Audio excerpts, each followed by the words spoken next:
चलिए बच्चों next question करते हैं। क्वेश्चन नंबर 4 बहुत ही आईएमपी है, इस टाइप का क्वेश्चन एग्जाम में कंफर्म आता है। तो बच्चों लिख दो इसको, very most IMP. Using integration find the area of region bounded by triangle whose vertices are -1, 0, 1, 3 and 3, 2। बच्चों हमें एक ट्राइंगल बनाना है और हमें उस ट्राइंगल का एरिया निकालना है और ट्राइंगल के वर्टाइसेस गिवन है। तो सबसे पहले हम बच्चों डायग्राम बनाते हैं। तो बच्चों बताओ -1, 0 कहाँ पे आएगा? -1, 0 इस साइड आएगा। तो ये हो गया आपका -1, 0। तो ये वाला पॉइंट कौन सा हो गया? -1, 0।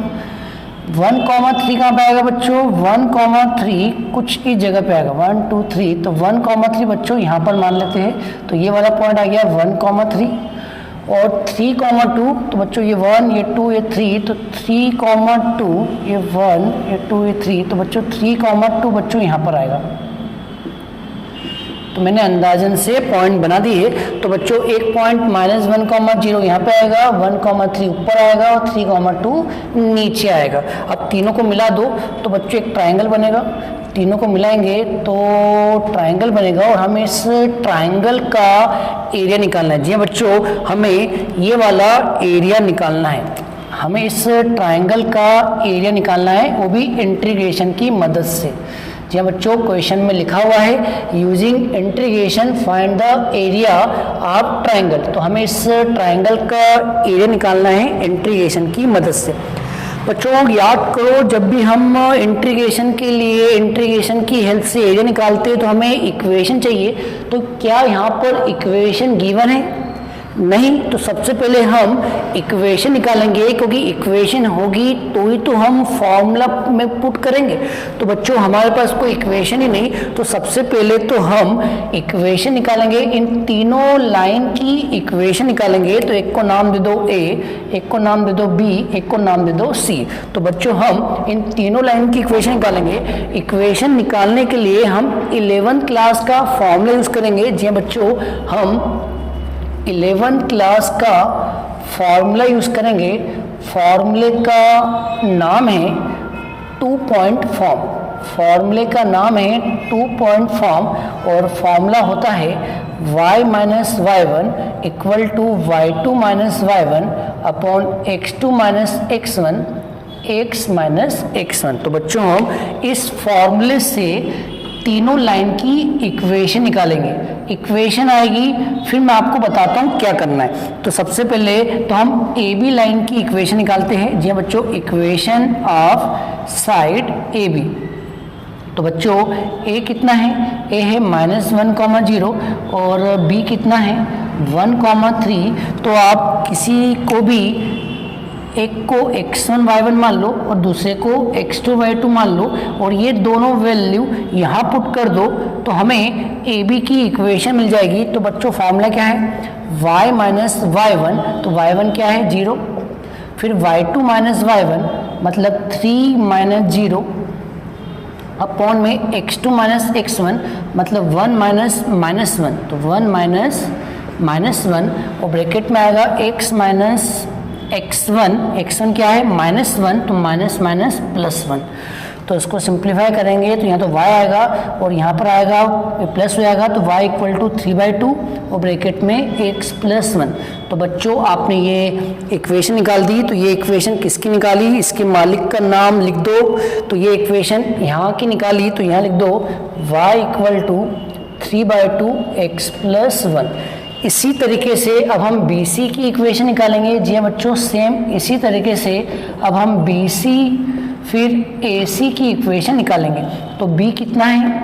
B है 1, 3 और C कितना है? 3, 2। तो एक को मान लो x1 y1, एक को मान लो x2 y2 और ये वैल्यूज इस फॉर्मूले में रख दो। तो क्या है?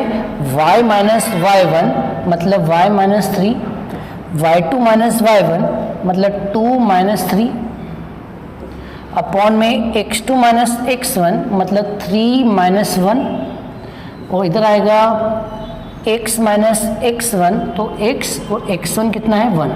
तो बच्चों ये हो गया y - 3 और यहाँ पर आएगा 2 - 3 -1 अपॉन में 2 और यहाँ आएगा x माइनस 1 माइनस 1/2 का अंदर मल्टीप्लाई करो तो आएगा y माइनस 3 और इसका मल्टीप्लाई करा तो माइनस 1/2x और यहाँ मल्टीप्लाई करा तो आएगा प्लस 1/2। अब -3 को बच्चों उस साइड ले जाओ तो -3 उस साइड जाएगा तो मैं मिटार के लिख रहा हूँ। तो बच्चों -3 उस साइड गया तो आएगा +3, तो आपका y आ गया माइनस का 1/2x और 1/2 + 3 होगा 7/2। क्या होगा बच्चों 7/2। तो ये आपने किसकी इक्वेशन लिख दी है, किसकी इक्वेशन निकाल दी है, BC की। तो यहाँ पर इसके मालिक का नाम लिख दो y = -1/2x + 7/2। और बच्चों इसी तरीके से अब हम AC की इक्वेशन निकालेंगे। तो बच्चों AC की इक्वेशन भी निकाल लेते हैं। तो इक्वेशन ऑफ AC, तो A को लिख दो तो A कितना है -1, 0।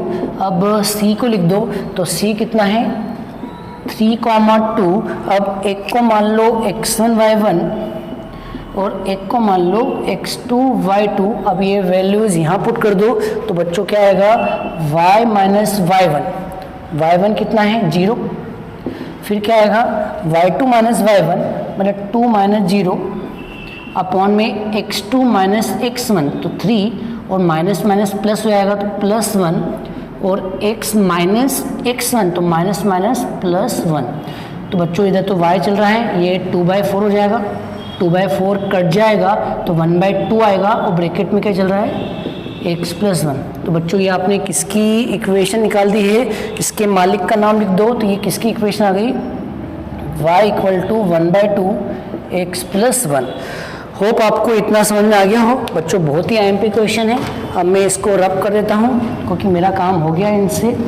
अब मैं इसको रब कर रहा हूँ बच्चों। अब ध्यान सुनना, हमें ट्रायंगल का एरिया निकालना है। अब ट्रायंगल का एरिया कैसे निकालते हैं यूजिंग इंटीग्रेशन, ध्यान से सुनना बच्चों। ट्रायंगल का एरिया कैसे निकालते हैं वो भी यूजिंग इंटीग्रेशन। बच्चों क्या करेंगे, हम इन तीनों वर्टेक्स से एक्स एक्सिस पर ड्रा करेंगे परपेंडिकुलर। ध्यान सुनना, बहुत ही IMP क्वेश्चन है। हम तीनों वर्टेक्स से एक्स एक्सिस पर ड्रा करेंगे परपेंडिकुलर। तो यहाँ से ड्रा करा परपेंडिकुलर तो ये कहाँ पर आया 3, 0 पे आया बच्चों। अब हम यहाँ से ड्रा करेंगे परपेंडिकुलर तो ये कहाँ पर आएगा बच्चों, ये आया 1, 0 पर और ये तो ऑलरेडी एक्स एक्सिस पर है तो यहाँ से परपेंडिकुलर ड्रॉ करने की ज़रूरत नहीं। तो बच्चों ध्यान से देखो, अगर मैं इस लाइन का, ध्यान सुनना बच्चों, अगर मैं इस लाइन का एक्स एक्सिस तक का एरिया निकाल लूँ, अगर मैं इस लाइन का एक्स एक्सिस तक का एरिया निकाल लूँ और मैं इसको नाम देता हूँ A1, मैं इसको नाम दे रहा हूँ A1। अगर मैं इस लाइन का नीचे तक का एक्स एक्सिस तक का एरिया निकाल लूँ, इस लाइन का एक्स एक्सिस तक का एरिया निकाल लूँ तो मुझे इतना एरिया मिल जाएगा, ठीक है। फिर मैं इस लाइन का भी नीचे तक का एरिया निकाल लूँ, इस लाइन का भी नीचे तक का एरिया निकाल लूँ, एक्स एक्सिस तक का एरिया निकाल लूँ तो इसको नाम दूँ A2, ठीक है बच्चों। एक को नाम क्या दिया A1, एक को नाम क्या दिया A2। और मैं अब इस लाइन का भी नीचे तक का एरिया निकाल लूँ, इस लाइन का भी नीचे तक का एरिया निकाल लूँ और मैं इसको नाम क्या दूँ बच्चों A3। अब ध्यान सुनना, A1 क्या है, यहाँ से नीचे तक का एरिया तो ये पूरा A1 है। A2 क्या है, यहाँ से नीचे तक का एरिया तो ये A1 हुआ, A2 हुआ। और A3 क्या है, ये नीचे वाला एरिया। अगर मैं इन दोनों को प्लस कर दूं और A3 से माइनस कर दूं, जी बच्चों A1 मतलब ये पूरा एरिया जिस पर मैं हाथ रख रहा हूँ, A2 मतलब ये पूरा एरिया जिस पर मैं हाथ रख रहा हूँ और A3 मतलब ये वाला एरिया, A3 मतलब नीचे का एरिया। अगर मैं A1 और A2 को जोड़ दूं तो यहाँ से लेकर यहाँ तक का एरिया आ जाएगा और मैं A3 को माइनस कर दूँ, अगर मैं ये वाला माइनस कर दूँ तो मुझे ऊपर का एरिया मिल जाएगा और यही तो मुझे निकालना है। तो बच्चों ये मेरा फॉर्मूला बन गया, होप समझ में आ गया होगा। तो A1 मतलब इस लाइन का नीचे तक का एरिया, x एक्सिस तक का एरिया, A2 मतलब इस लाइन का x एक्सिस तक का एरिया, और A3 मतलब इस लाइन का x एक्सिस तक का एरिया। अगर मैं इन दोनों को प्लस करके A3 से माइनस कर दूं तो मुझे कौन सा एरिया मिल जाएगा? ट्रायंगल का। होप आपको मेरी बात समझ में आ गई हो। तो बच्चों पहले मैं निकाल रहा हूँ A1 वाला। क्या निकाल रहा हूँ? A1। तो A1 के लिए क्या लिखेंगे? Area of region bounded by इस लाइन। तो ये लाइन कौन सी है? Bounded by y equal to 3/2 x plus 1। और कहाँ तक निकालना है बच्चों? x एक्सिस तक निकालना है। और लिमिट क्या होगी बच्चों? इसकी लिमिट क्या होगी? इसकी लिमिट होगी यहाँ से लेकर यहाँ तक, क्योंकि हमको ये वाला एरिया निकाल रहे हैं। तो यहाँ से स्टार्ट हो रहा है, यहाँ पे ख़त्म हो रहा है। तो लिमिट होगी -1 से +1। तो x की लिमिट क्या होगी? -1 से +1। ठीक है बच्चों।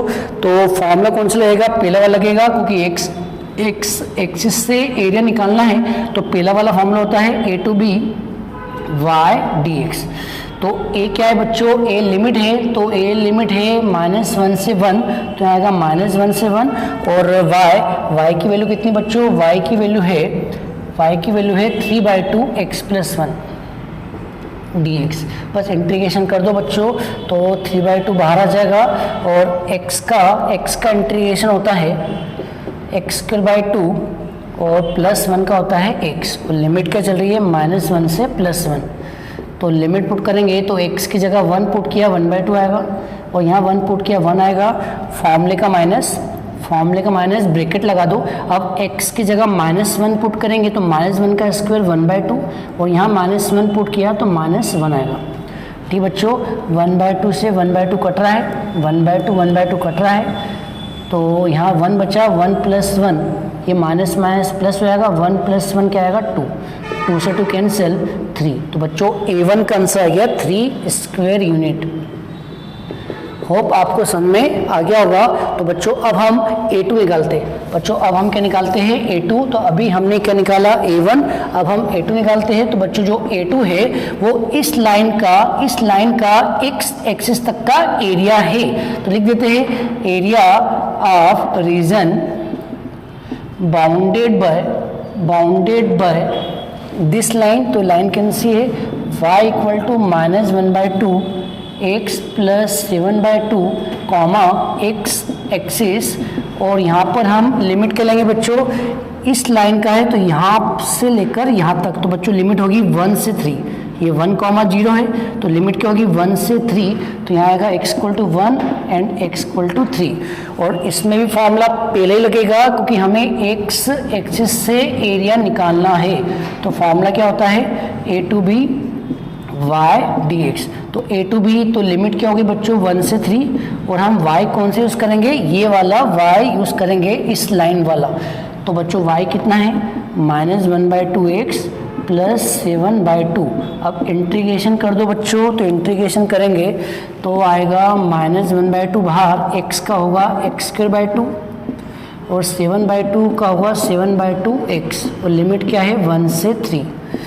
तो ये हो गया माइनस का x²/4 और ये हो गया 7x/2 और लिमिट है 1 से 3। तो बच्चों पहले तो हम x की जगह 3 रखेंगे, तो 3 का स्क्वायर 9/4 और यहाँ 3 रखा 21/2।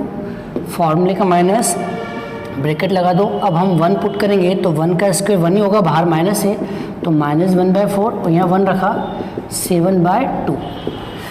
ठीक है बच्चों, तो यहाँ पर एलसीएम ले लो। तो यहाँ पर एलसीएम आएगा 4 और यहाँ पर -9 आएगा और यहाँ पर होगा 2 का इंटू तो आएगा 42।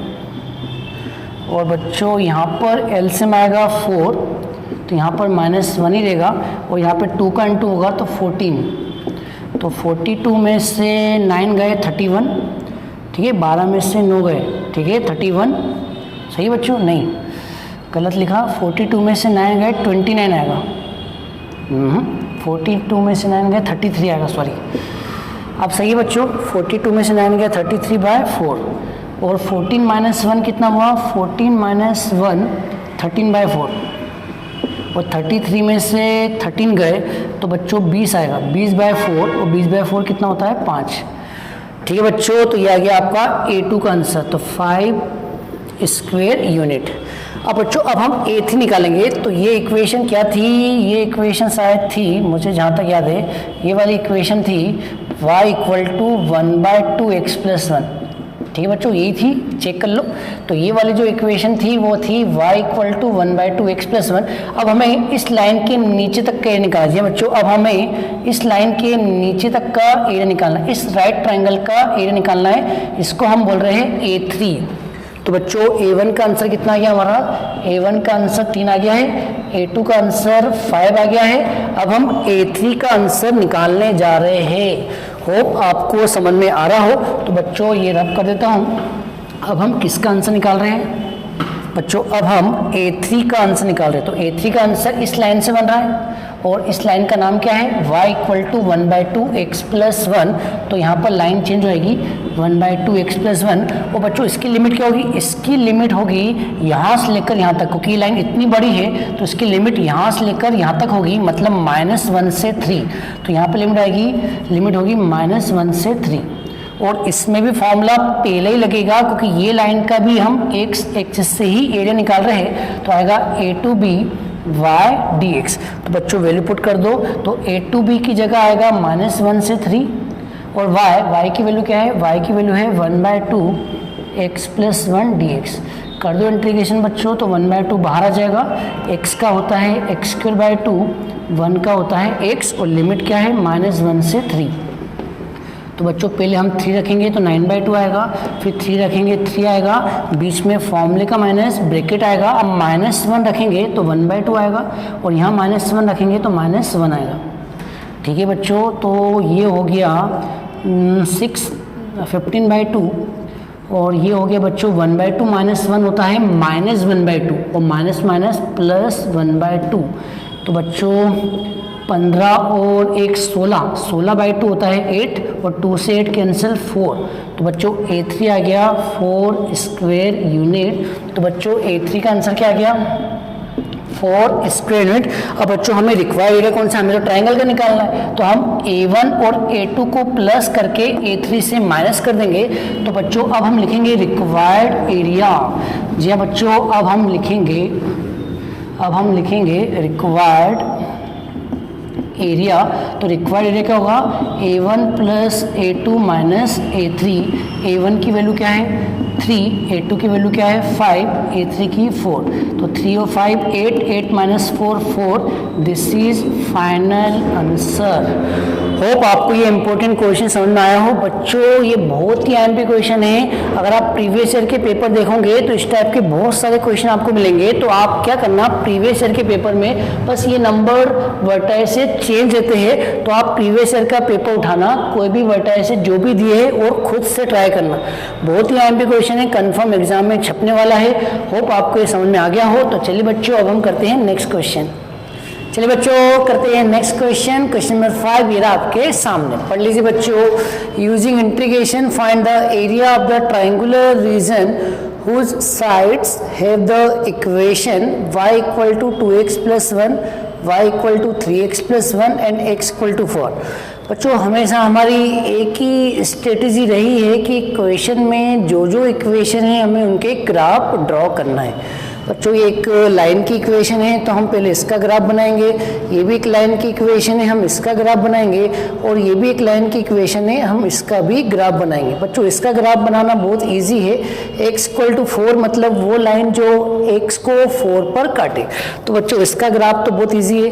बच्चों मैंने आपको बताया था कि कभी भी हमें किसी का ग्राफ नहीं मालूम है तो हम टेबल बना के भी निकाल सकते हैं। तो बच्चों मान लो इसका ग्राफ आपको नहीं आता, इसका ग्राफ आपको नहीं आता, तो आप इन दोनों के लिए एक टेबल बनाएंगे, इसमें x और y की वैल्यूज रखते जाएंगे और हमें y की वैल्यूज मिल जाएगी। तो चलिए बच्चों ये वाला क्वेश्चन करते हैं। तो सबसे पहले हम इसका ग्राफ बनाएंगे। तो लिखिए इक्वेशन ऑफ फर्स्ट लाइन। तो फर्स्ट लाइन क्या है, y = 2x + 1। तो बच्चों हम इसका ग्राफ बनाने के लिए टेबल बना रहे हैं। तो ये हमने टेबल बनाई, तो ये x है, ये y है, तो बच्चों हमने x की जगह रखा 0 तो y आएगा 1, x की जगह 1 रखा तो y आएगा 3, x की जगह 2 रखा तो y आएगा 5, x की जगह 3 रखा तो y आएगा 7 और x की जगह 4 रखा तो y आएगा बच्चों 9। ठीक है बच्चों, अब हम इसके लिए टेबल बनाते हैं, तो अब लिखेंगे इक्वेशन ऑफ सेकेंड लाइन। तो हमारी सेकेंड लाइन क्या बच्चों, सेकेंड लाइन है y equal to 3x plus 1। अब हम इसके लिए टेबल बनाएंगे, तो बच्चों यहाँ लिखा x, यहाँ लिखो y, x को रखा 0 तो y 1 आएगा, x को रखा 1 तो y 4 आएगा, x को रखा 2 तो y 7 आएगा, x को रखा 3 तो y 10 आएगा, x को रखा 4 तो y क्या आएगा 13। तो चलिए बच्चों अब हम ग्राफ बनाते हैं। तो बच्चों हमने यहाँ पर लिखा 0, यहाँ पे लिखा हमने 5, यहाँ पे लिखा हमने 10, यहाँ पे लिखा हमने 15 और यहाँ हम 1 1 का इंटरवल ले रहे हैं क्योंकि हमें 4 तक जाना है। तो बच्चों 4 तक जाना है तो हम 1 1 का इंटरवल ले रहे हैं। इस साइड हम 1 ले रहे हैं, फिर 2 ले रहे हैं, फिर 3, फिर 4। तो चलिए बच्चों अब हम वैल्यूज प्लॉट कर देते हैं। तो 0 1, तो बच्चों 0 रखने पर 1 आया तो पॉइंट आएगा 0,1। तो बच्चों 0,1 कहीं ना कहीं यहाँ मिलेगा। ठीक है, तो ये वाला पॉइंट क्या हुआ 0,1, तो ये वाला पॉइंट हो गया 0,1। फिर हमारा अगला पॉइंट है 1,3। तो बच्चों 1,3 यहाँ पे आएगा, ये 1 है और ये यहाँ पे अप्रॉक्सीमेट 3 आएगा। तो बच्चों ये वाला पॉइंट आएगा 1,3। ठीक है बच्चों, ये वाला पॉइंट 3 है, ये वाला 1 है, तो ये वाला पॉइंट आएगा 1,3। फिर आएगा 2,5। तो बच्चों ये 2 है, ये 5 है, तो ये 5 और ये 2, तो ये वाला पॉइंट हमें मिलेगा 2,5। ठीक है, फिर आता है 3,7। तो बच्चों ये 3 है और 7 अप्रॉक्सीमेट 5 और 10 के बीच में यहाँ पर आएगा। तो बच्चों 3,7 यहाँ मान लेते हैं, तो ये आएगा अपना 3,7। ठीक है बच्चों, 3,7 यहाँ आएगा। फिर आएगा 4,9। तो बच्चों 4,9 आएगा, ये 4 है और ये 9 यहाँ पर आएगा। तो बच्चों ये वाला पॉइंट आएगा 4,9। अब आपको इन सारे पॉइंट को ज्वाइन करके लाइन ड्रॉ करनी है। तो बच्चों सारे पॉइंट को ज्वाइन कर दो। तो सारे पॉइंट को ज्वाइन करेंगे तो ये सारे पॉइंट लाइन पर ही आएंगे। तो ये आपका डायग्राम बन गया है। ठीक है बच्चों, तो ये किसका डायग्राम बना है, ये डायग्राम बना है y equal to 2x plus 1 का। तो यहाँ लिख दो y equal to 2x plus 1। ठीक है बच्चों, y equal to 2x plus 1। अब हम सेम इसी तरीके से y equal to 3x plus 1 का ग्राफ बनाएंगे। तो 0,1 बच्चों यही आएगा, तो ये वाला पॉइंट 0,1 आएगा। फिर आएगा 1,4। तो बच्चों ये 1 है और 4 लगभग यहाँ पर आएगा। ठीक है बच्चों, ये 1 है तो 4 इसके जस्ट ऊपर आएगा, तो यहाँ पर आएगा 4, तो आएगा 1,4। ठीक है बच्चों, 4 5 के नीचे आएगा, तो हल्का सा पॉइंट इधर आएगा 1,4। फिर आएगा 2,7। तो बच्चों 2,7 तो ये 2 है, 7 यहाँ पर आएगा। तो बच्चों ये वाला पॉइंट 7 है, ये वाला 2, तो आएगा 2,7। फिर आएगा 3,10। तो बच्चों ये 3 है, ये 10 है, तो ये 3 और ये 10, तो बच्चों यहाँ पर आएगा 3,10। फिर आएगा 4,13। तो ये 4 है और 13 10 और 15 के बीच में ऑलमोस्ट यहाँ पर आएगा। ठीक है बच्चों, तो यहाँ आएगा 4,13।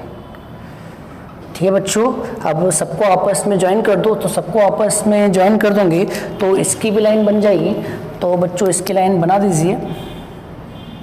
ठीक है बच्चों, तो ये इसकी लाइन बन गई, ये बन गई। तो ये किसका नाम क्या है बच्चों, इसका नाम है y equal to 3x plus 1। तो आपने इसका भी ग्राफ बना दिया, इसका भी ग्राफ बना दिया। अब हम किसका ग्राफ बनाएंगे, x इक्वल टू 4। बच्चों ये तो बहुत इजी है, x इक्वल टू 4 मतलब वो लाइन जो x को 4 पे काटे। तो ये रही लाइन जो x को 4 पे काटे, तो ये हमने ग्राफ बना दिया x इक्वल टू 4 का। अब बच्चों हमें इस ट्राइंगुलर रीजन का एरिया फाइंड करना है। पढ़ लीजिए, using integration find the area of the triangular region whose side. तो बच्चों हमें इस ट्राइंगुलर रीजन का एरिया फाइंड करना है। होप आपको समझ में आ गया होगा। तो बच्चों हमें इस ट्रायंगुलर रीजन का एरिया निकालना है।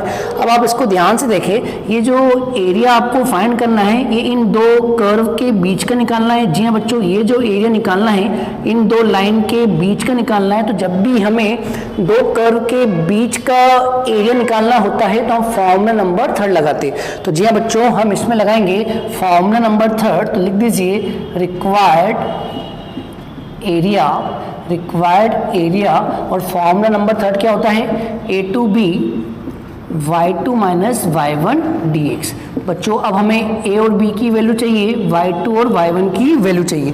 तो बच्चों मैं आपको बता दूं, अगर आप ध्यान से देखें तो यहाँ से आपने ड्रा करा परपेंडिकुलर और यहाँ से ड्रा किया परपेंडिकुलर, तो ये जो रीजन है वो x पर यहाँ से लेकर यहाँ तक आ रहा है। तो बच्चों ये जो रीजन है एक्स एक्सिस में कहाँ से कहाँ तक आ रहा है, इस पॉइंट से इस पॉइंट पे आ रहा है। आप देख लीजिए कि ये एक्स एक्सिस पर यहाँ से यहाँ तक रीजन आ रहा है, इसके बाहर ग्राफ नहीं है, तो जो भी आपका रीजन है वो 0 से 4 के बीच में है। तो आपकी लिमिट क्या होगी बच्चों, लिमिट होगी 0 से 4, क्योंकि a टू b क्या है, x की लिमिट है। तो ये जो रीजन है x एक्सिस पर कहाँ से कहाँ तक आ रहा है बच्चों, 0 से 4 के बीच में आ रहा है। तो यहाँ पर आपकी लिमिट आएगी 0 से 4।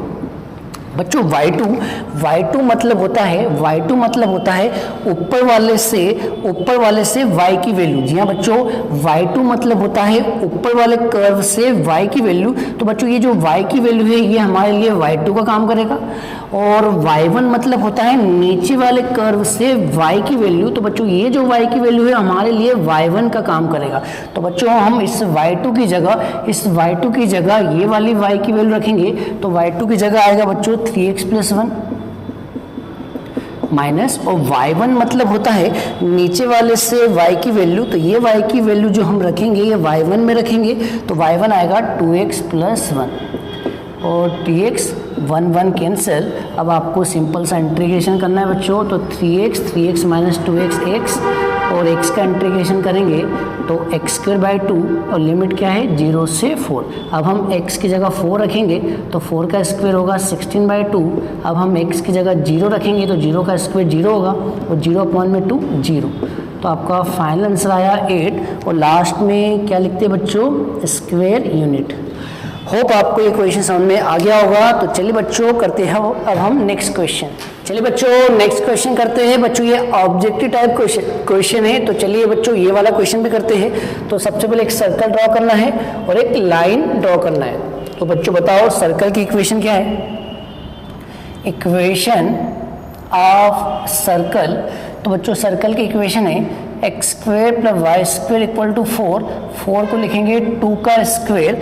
बच्चों आपको पता है ये सर्कल का सेंटर 0,0 होता है और इसकी रेडियस 2 होती है। अब हम इस लाइन की इक्वेशन को लेके चलते हैं। तो बच्चों इस लाइन की इक्वेशन को लिखेंगे x + y = 2। हम 2 से डिवाइड कर देते हैं। तो बच्चों 2 से डिवाइड करेंगे तो ये हमारा इंटरसेप्ट फॉर्म बन जाएगा। क्या बच्चों 2 से डिवाइड करेंगे तो ये क्या बन जाएगा, हमारा इंटरसेप्ट फॉर्म। और जो मैंने आपको इम्पोर्टेंट डायग्राम में लिखवाया था, तो बच्चों इंटरसेप्ट फॉर्म क्या होता है, इंटरसेप्ट फॉर्म होता है x/a + y/b = 1। और इसका जो ग्राफ बनता है वो ऐसा बनता है, ये डिस्टेंस a होती है और ये डिस्टेंस b होती है। तो आपका ये वाला जो डायग्राम बनता है वो लाइन का बनता है। तो बच्चों यहाँ पर x के अपॉन में 2 है तो x इंटरसेप्ट 2 है, x इंटरसेप्ट 2 है और y के अपॉन में 2 है तो y इंटरसेप्ट भी 2 है। तो चलिए बच्चों हमें सारी इन्फॉर्मेशन मिल चुकी है। अब हम डायग्राम बनाते हैं। तो बच्चों सबसे पहले हम सर्कल का डायग्राम बनाते हैं। तो सर्कल का सेंटर 0,0 है, रेडियस 2 है। तो सेंटर 0,0 है, रेडियस 2 है, तो एक सर्कल ड्रॉ कर दो। ये बच्चों सर्कल बना दिया। तो सेंटर क्या है 0,0 और रेडियस 2 है। तो ये वाला पॉइंट 2,0 आएगा और ये वाला पॉइंट 0,2 आएगा। ये -2,0 और ये 0,-2। तो बच्चों ये हमने किसका डायग्राम बना दिया, सर्कल का। अब हम लाइन का बनाते हैं। तो बच्चों x के अपॉन में 2 है तो x इंटरसेप्ट 2 है। तो बच्चों ये जो इंटरसेप्ट है वो 2 है तो ये इंटरसेप्ट 2 हो गया x इंटरसेप्ट, और y इंटरसेप्ट भी 2 है। तो बच्चों ये वाला इंटरसेप्ट भी 2 है तो ये भी इंटरसेप्ट 2 है, तो हमें एक पॉइंट यहाँ मिलेगा और एक पॉइंट यहाँ मिलेगा, और हम इन दोनों को ज्वाइन कर देंगे। जी बच्चों, दोनों को ज्वाइन कर देंगे तो हमें लाइन की इक्वेशन मिल जाएगी, ये लाइन की इक्वेशन मिल जाएगी, जिसको हम ये भी लिख सकते हैं। तो बच्चों लाइन की इक्वेशन क्या मिल गई, x + y = 2। अब आप समझ गए होंगे हमें स्मॉलर एरिया, मतलब हमें छोटा सा एरिया फाइंड करना है। जी बच्चों, स्मॉलर एरिया मतलब हमें इस सर्कल और इस लाइन के बीच का ये छोटा सा एरिया कैलकुलेट करना है। क्या लिखा है, स्मॉलर एरिया एनक्लोज बाय, घेरा हुआ है सर्कल और लाइन से। तो ये सर्कल है, ये लाइन है, तो ये जो स्मॉलर एरिया है ये हमें कैलकुलेट करना है। जी बच्चों, ये स्मॉलर एरिया हमें फाइंड आउट करना है। अब आप ध्यान से देखिए, ये जो एरिया फाइंड करना है इन सर्कल और लाइन के बीच का है। और बच्चों, जब भी हमें दो कर्व के बीच का एरिया निकालना हो तो हम फॉर्मूला नंबर 3 लगाते हैं। तो बच्चों हम लगाएंगे यहाँ पर फॉर्मूला नंबर 3। तो ठीक है बच्चों, फॉर्मूला नंबर 3 लगा देते हैं।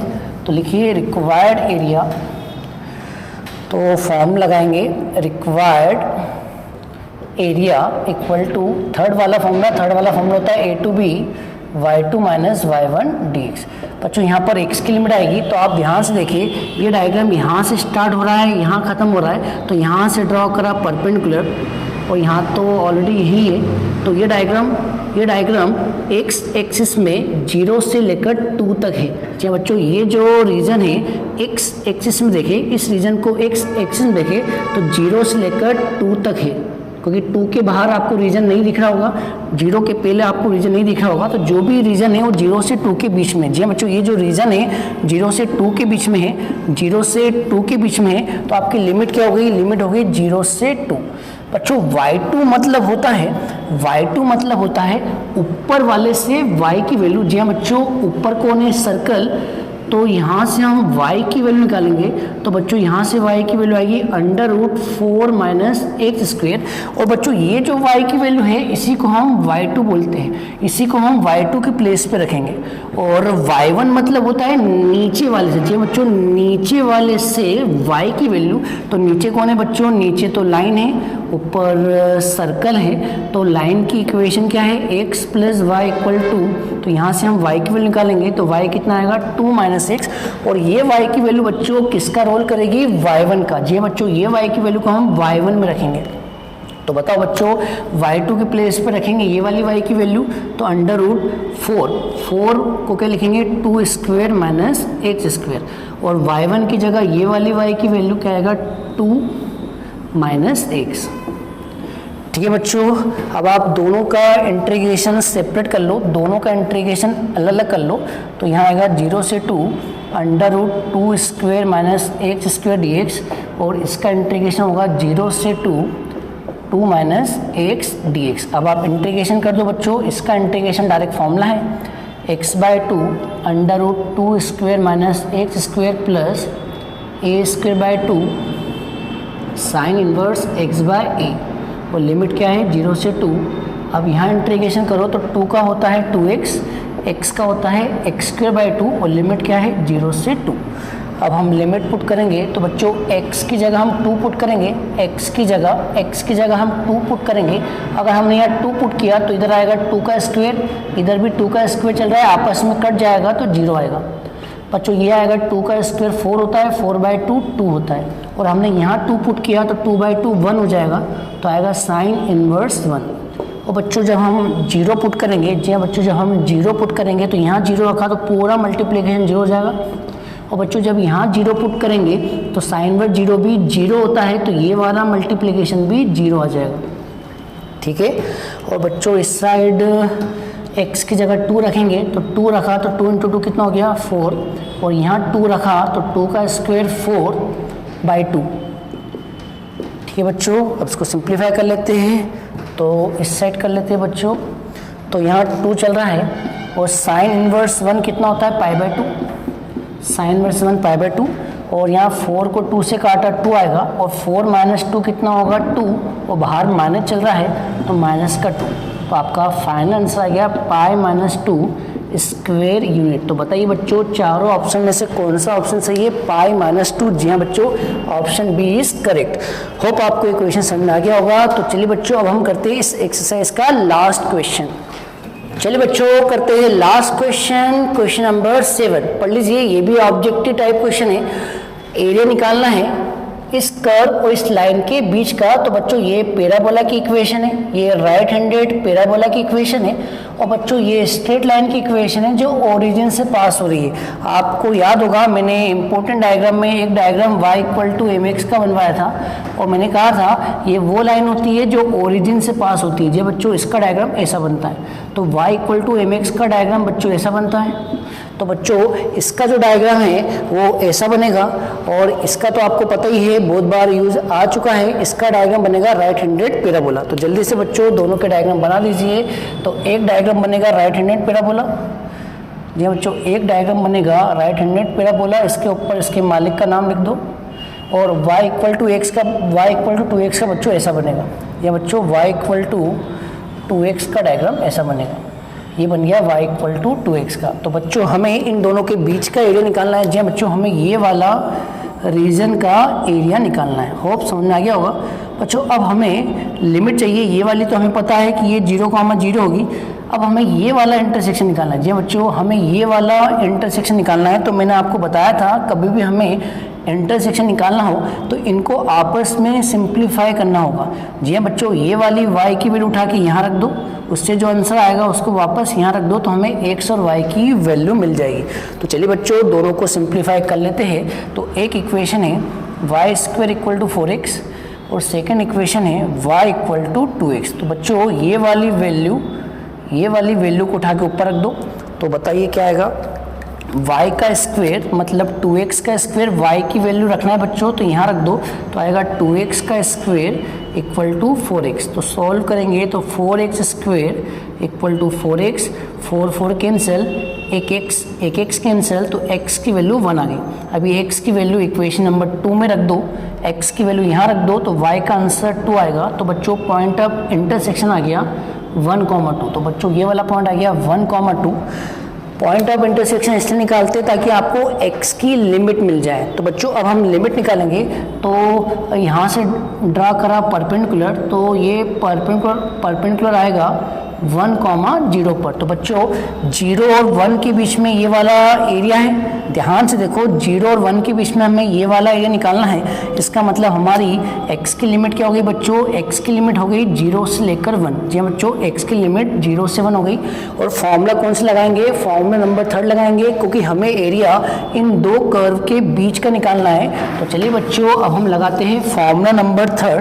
तो फॉर्मूला नंबर 3 है required area = a2b y2 - y1 dx। तो बच्चों a2b में आएगी x की लिमिट। तो x की लिमिट यहाँ से स्टार्ट हो रही है, यहाँ ख़त्म हो रही है। तो x की लिमिट होगी 0 से लेकर 1। तो बच्चों x की लिमिट होगी 0 से 1। और y2 मतलब होता है ऊपर से y की वैल्यू। तो बच्चों यहाँ से जो y की वैल्यू आएगी वही y2 होगा। तो बताइए यहाँ से y की वैल्यू क्या आएगी? ये स्क्वायर इधर जाएगा तो √ हो जाएगा, और 4 का √2 होता है, और x पर क्या लग जाएगा? √। तो बच्चों ये जो y की वैल्यू है वो y2 में पुट करना है, और ये जो y की वैल्यू है वो हमें y1 में पुट करना है। ये y की वैल्यू हमें y1 में रखना है, और ये y की वैल्यू हमें y2 में रखना है। तो बताओ बच्चों इस y2 की जगह क्या रखेंगे? ये वाली y की वैल्यू, तो आएगा 2√x। और y1 की जगह क्या रखेंगे? ये वाली y की वैल्यू, तो आएगा 2x। और बच्चों अब इंटीग्रेशन कर दो, तो 2 कॉमन ले लो, इसमें भी 2 आ रहा है, इसमें भी 2 आ रहा है, 2 कॉमन ले लिया। और √x का इंटीग्रेशन करो, √x का होता है 2/3 x की पावर 3/2, और 2 तो कॉमन ले लिया है, x बचेगा, और x का होता है x²/2। और लिमिट क्या है बच्चों? 0 से 1। अब हम लिमिट पुट करेंगे। तो बच्चों पहले हम x की जगह 1 पुट करेंगे, और आपको पता है x की जगह 1 रखोगे तो 1 की पावर कुछ भी हो 1 ही आएगा। तो बचेगा क्या? 2/3। और यहाँ हमने x की जगह 1 पुट किया तो 1 का स्क्वायर 1 होता है, तो आएगा 1/2। और बच्चों लोअर लिमिट तो 0 है, जब आप 0 पुट करोगे तो यहाँ भी 0 आएगा, और जब यहाँ पुट करोगे तो यहाँ भी 0 आएगा। बस बच्चों सिंप्लीफाई कर दो, एलसीएम आएगा 6 तो यहाँ पर 2 का इंटू होगा 4 और यहाँ पे 3 का इंटू होगा 3 और 2 से 6 कैंसिल 3, तो बच्चों 4 माइनस 3 1/3 और लास्ट में क्या लिखेंगे स्क्वायर यूनिट। तो बच्चों देख लीजिए कौन सा आंसर है 1/3 ये वाला। तो बच्चों ऑप्शन बी इज करेक्ट। बच्चों इसी के साथ ये एक्सरसाइज खत्म होती है। होप आपको ये एक्सरसाइज अच्छे से समझ में आई हो। बच्चों इसका होमवर्क ये है कि आपको इसके पहले के सारे एग्जाम्पल खुद करना है। जी हाँ बच्चों, आपको होमवर्क करना है, सारे एग्जाम्पल आपको करना है। तो बच्चों इसी के साथ ये एक्सरसाइज खत्म होती है। बच्चों नेक्स्ट वीडियो में हम इसकी मिसलेनियस एक्सरसाइज स्टार्ट करेंगे। तो बच्चों एक बोर्ड एग्जाम में मैक्सिमम क्वेश्चन मिसलेनियस से आते हैं। तो बच्चों नेक्स्ट वीडियो में हम इसकी मिसलेनियस एक्सरसाइज के सारे क्वेश्चन 1 बाय 1 करेंगे। तो चलिए बच्चों मिलते हैं नेक्स्ट वीडियो में, तब तक के लिए जय हिंद, वंदे मातरम।